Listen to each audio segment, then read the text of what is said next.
Hello everyone, welcome back to our channel Learn with Nishman. Students, pay your all attention because today we have moved to the next subdivision of chapter second. आपको याद हो जब मैंने chapter second start किया था of relevancy of facts, I divided it into various subsections, right?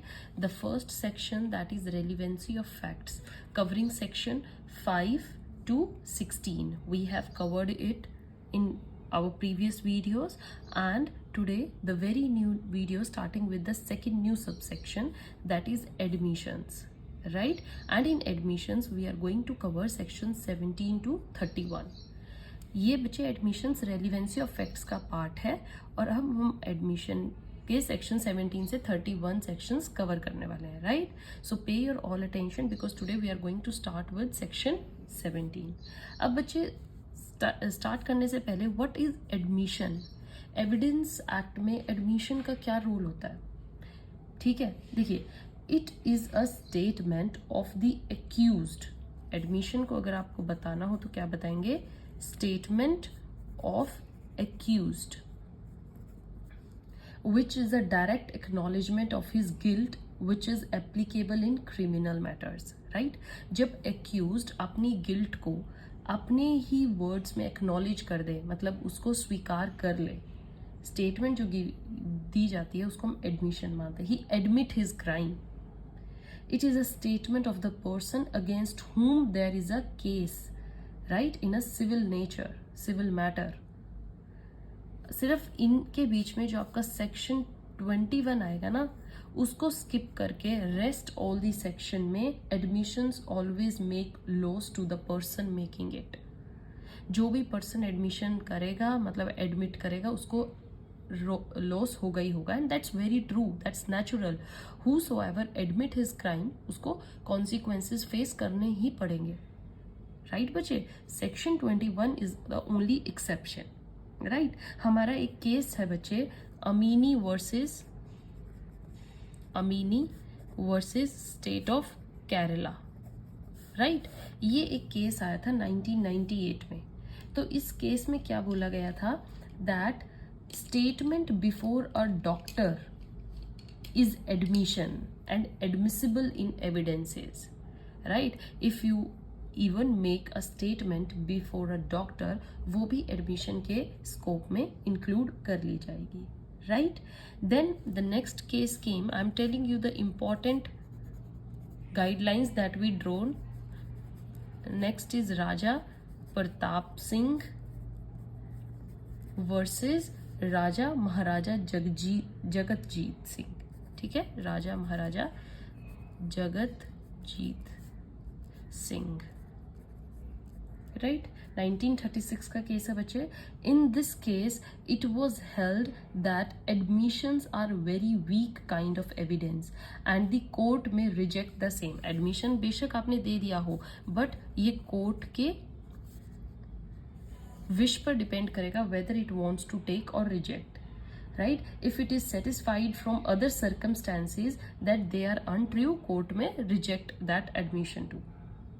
All right बच्चे, ठीक है. आपका एक केस रहा है बच्चे, Mayo versus Mayo. That was Australian case, Mayo versus Mayo. इसमें क्या था? A person's conduct may also be taken as an admission. जो उसका कंडक्ट होगा, बिहेवियर होगा, राइट, उसको भी एडमिशन में हम इंक्लूड करते हैं. इसमें क्या था? In it a women registered the birth of a child but didn't enter the name of her father, right, और हिज प्रोफेशन. उसने उसके बारे में कुछ नहीं लिखा. तो कोर्ट ने यहाँ पर क्या एज्यूम किया था? Court said either she didn't know who the father was और she was admitting that the child is illegitimate. दो बातों से यही पता लगता है. If she doesn't want to give the name of father, in either case there is an admission of adultery. इस case में ये कंक्लूजन निकाला गया था कि यहाँ पर एडल्ट्री तो जरूर है and an admissible evidence of adultery is there. समझ में आया बच्चे? Now next case was your Palvendra. ये मैं बच्चे बहुत इंपॉर्टेंट केसेस बता रही हूँ, आप लिख के भी आ सकते हैं. Palvinder Kaur versus state of Punjab, right? इस केस का क्या कंक्लूजन थी that admission made by a person can not be split up. जो उसने स्टेटमेंट दी है आपको वो एज अ होल ही एडमिट करनी है, as a complete. You can not split it up and it must be accepted as whole. समझ में आ रहा है बच्चे एडमिशन्स के बारे में? एडमिशन अगर आपसे कोई भी पूछ ले, मैंने सेक्शन स्टार्ट करने से पहले आपको इंट्रो इसलिए देनी जरूरी समझी है so that you should know what actually admission is. Admission is the statement of the accused which is direct acknowledgement of his guilt, right? And it is applicable in both criminal and civil matters, right? Offender की जो statement होती है, जैसे उसने अपने statement को acknowledge कर दिया, दे दी, उसको क्या मान लिया जाएगा? Admission, that he is admitting his offence, right? Now coming to section 17th. 17th is also a section which contains the definition of admission. In it, admission is properly defined. So what your section 17 says that fact in issue or relevant fact will originate in suit or proceedings. Section 17 relates to the evidentiary or extrajudicial admissions, right? जो extrajudicial admissions होते हैं वो इसमें include है, ठीक है? extrajudicial means outside the scope of judicial, and these are evidentiary, right? Which are made without any court proceedings. मतलब कोई कोर्ट की प्रोसीडिंग नहीं चल रही है, उसके अलावा आप एडमिशन कर रहे हैं, वो सेक्शन 17 इंक्लूड करता है.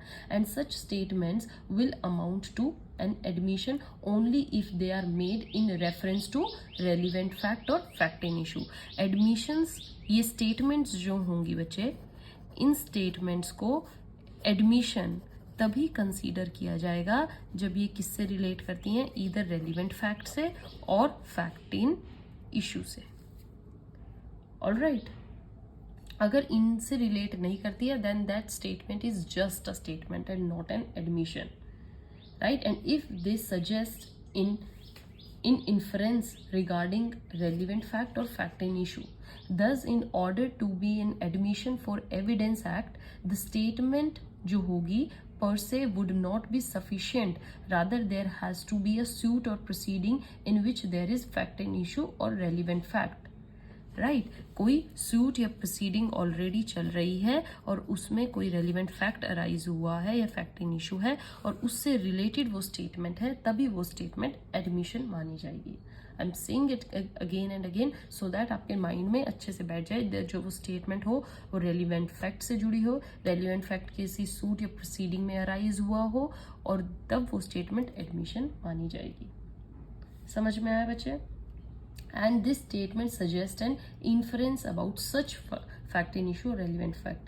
Thus, it can be said that the concept of admissions is subjective concept, right? जो section 17 है is not exhaustive definition नहीं है बच्चे.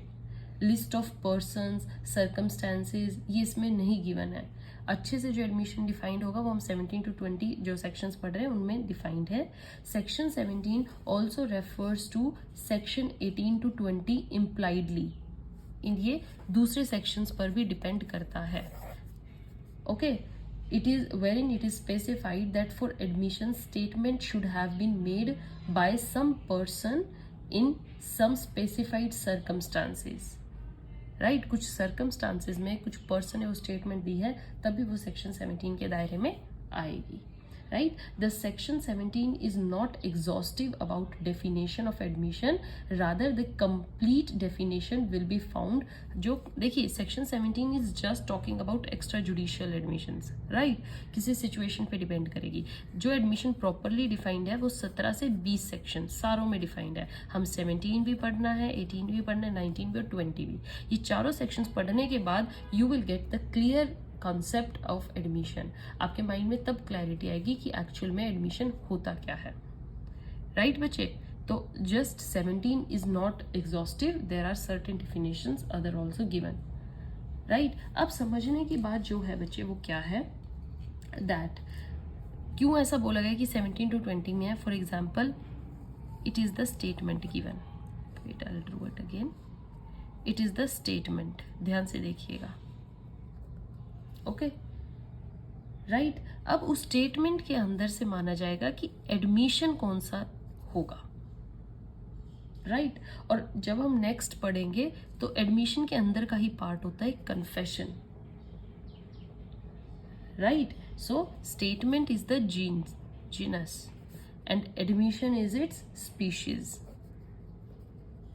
एडमिशन ये क्या है, स्पीशीज, और जो कन्फेशन है वो एडमिशन के अंदर से ही ली गई है, कन्फेशन तो वो सब स्पीशी होगी बच्चे, समझ में आया। Every statement is not an admission and every admission is not a confession.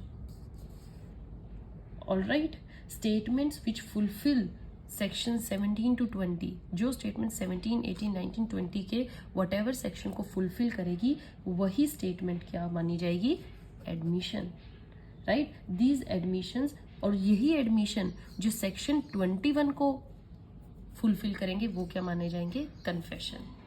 समझ में आ गए। So statement is the bigger and wider concept, admission comes in it is little narrower, and confession is the very narrow part of admission, right। 17 to 20 में जो भी statement दी गई वो अगर fulfil हो गई वो एडमिशन होगा, और एडमिशन के अंदर से जिसने सेक्शन 21 को फुलफिल कर दिया वो कन्फेशन हो जाएगी। समझ में आया बच्चे, आपके माइंड में अच्छे से बैठ जाना चाहिए that what I am here teaching to you, what is its concept.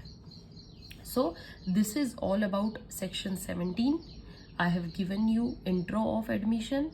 In next video, stay tuned. We are going to start with section 18. Okay, till then keep reading, keep learning. Goodbye. Thank you.